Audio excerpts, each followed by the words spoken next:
At 3 a.m. on Saturday, August 4, 2000, a team of Italian police patrolling the Europa Hotel in the Cinisello Balsamo area of Milan, Italy, heard an explosion coming from a room with a window facing the street, room number 341. When they rushed to this room, the police team saw, in addition to expensive food and drinks, for prostitutes, 20 grams of cocaine, $150,000, a diamond worth $500,000 and a pistol that had fired a bullet into the ceiling for fun. All of these belonged to a Ukrainian man named Leonid Minin Efimovich. Most notably, the police also seized a computer floppy disk containing a total of 1,500 documents, showing the sale of oil, timber, diamonds, and weapons, of which the latest figures show that Minin had shipped 113 tons of AK assault rifles and RPG anti-tank guns from Ukraine to Ivory Coast. Born in Ukraine, Minin built an international criminal empire, trafficking weapons from Eastern Europe to war zones in Africa. With contracts worth millions of dollars, he not only supplied weapons for bloody conflicts but also participated in money laundering and blood diamond smuggling. Leonid Minin Efimovich is not only a criminal, but also a living legend in the underworld, a man whose every step leaves a mark of danger and power. Who is Leonid Minin Efimovich? What makes that legendary reputation? We will find out today. The initial investigation results of the Italian police show that on July 12, 2000, Leonid Minin signed a contract with the Aviatrend Air Transport Company in Moscow, Russia, to rent an Antonov 124 aircraft from Moscow to Kiev, Ukraine. The operator of the Aviatrend company is pilot Valery Cherny, a close friend of Leonid Minin. In Kiev, Minin loaded the plane with 113 tons of weapons and then ordered it to fly to Abidjan, the capital of Ivory Coast, located in West Africa, said Mr. Mapelli, the Italian prosecutor. According to the investigation results, Leonid Minin agreed with General Robert Gay, the then overthrow president of Ivory Coast, to provide him with 5 million rounds of various types of ammunition, 10,500 AKs, 330 RPG anti-tank guns, 100 sniper rifles, 100 night vision goggles, worth a total of $5 million to help him regain power. All of this was shown in a purchase order signed by Robert Gay.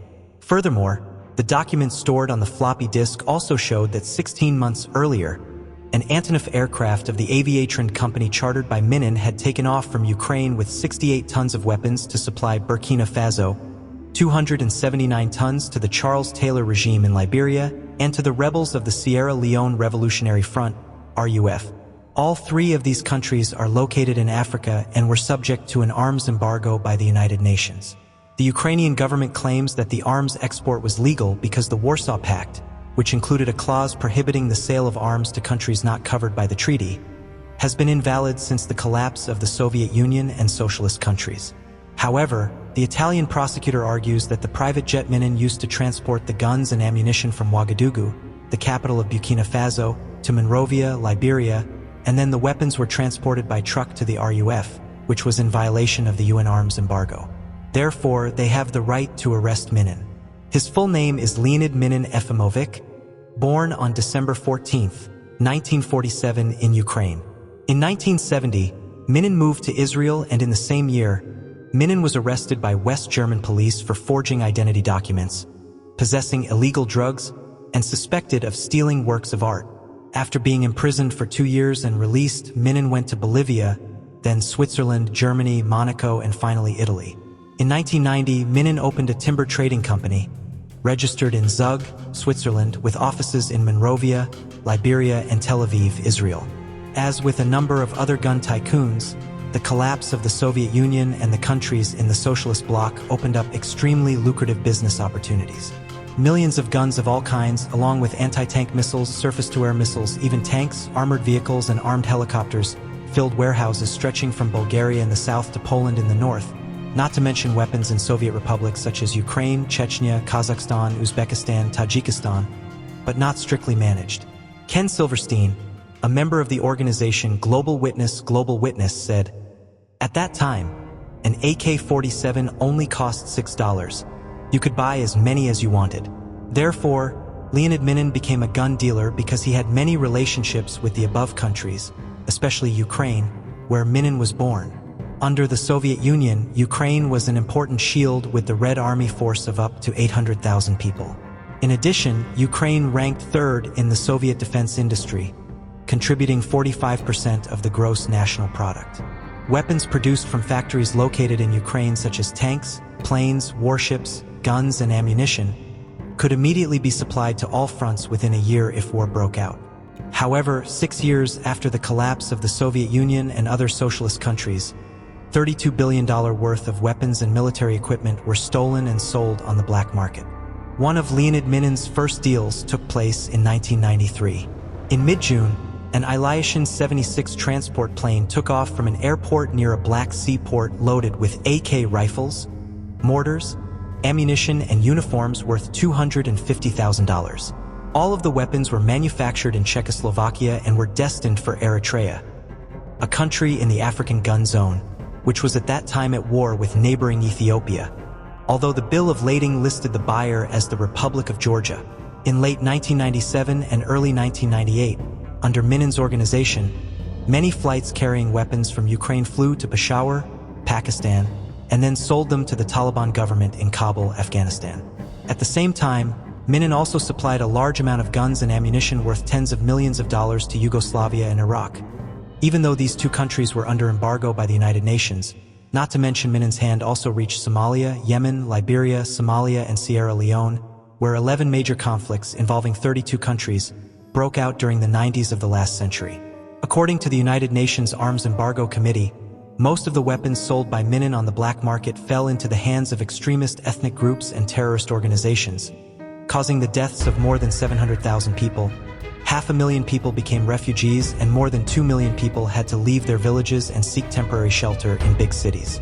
Among the countries Minin dealt with, he had a particularly close relationship with Liberian leader Charles Taylor, who was famous for trading in blood diamonds, diamonds mined by prisoners of the Sierra Leone Revolutionary Front, RUF, and then traded to Charles Taylor for guns and ammunition. And the $500,000 diamond found by Italian police in room 341 of the Europa Hotel was paid by Charles Taylor to Minin in an arms deal. At this time, according to a United Nations report on the black market arms trade in Liberia, Minin used dozens of aliases and held German, Israeli, Russian, Bolivian, and Greek passports.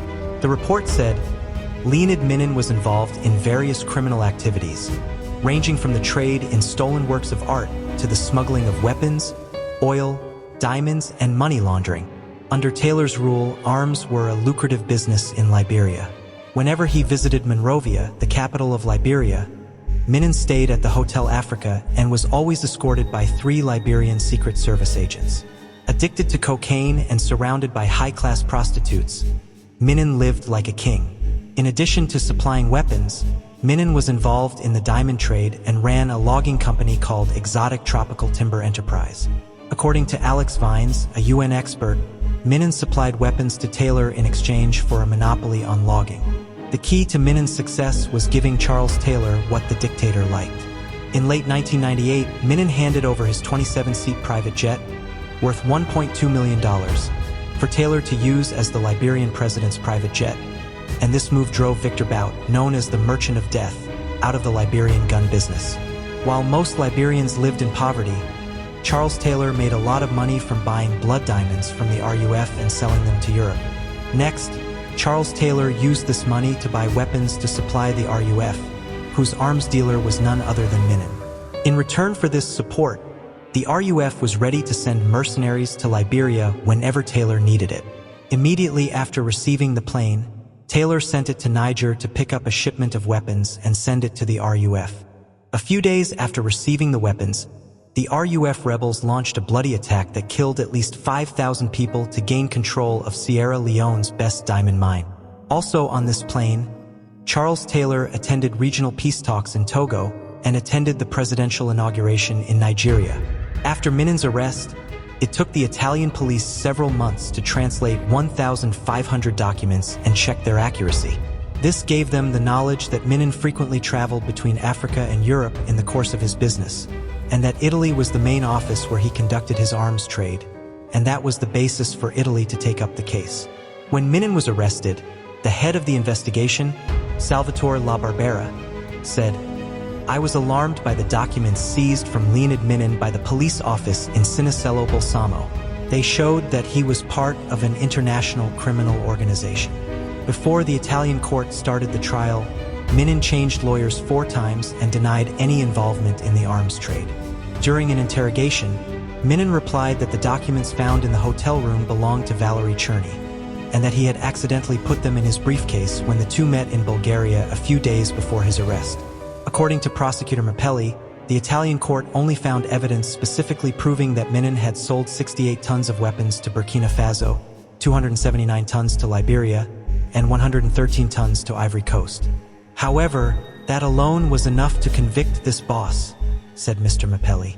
In the end, the Italian court sentenced Leonid Minin to 15 years in prison for illegal arms trafficking, money laundering, and complicity in murder. 6 months after being imprisoned, Minin quit cocaine but regularly filed requests to be taken to Liberia, Burkina Faso, and Ivory Coast for confrontation. Minin is currently serving his sentence in a prison on the outskirts of Milan, but he will be released in August 2016. When asked what he would do when he was released, Minin calmly replied, "I would make Charles Taylor return the plane to me. If it was damaged, he would have to pay me back in money." Currently, he is still living a carefree and leisurely life in Milan, Italy, with a huge fortune accumulated over many years. Thank you so much for watching. Don't forget to like, share, and subscribe if you enjoyed the content. And as always, feel free to leave your thoughts in the comments below. See you in the next one.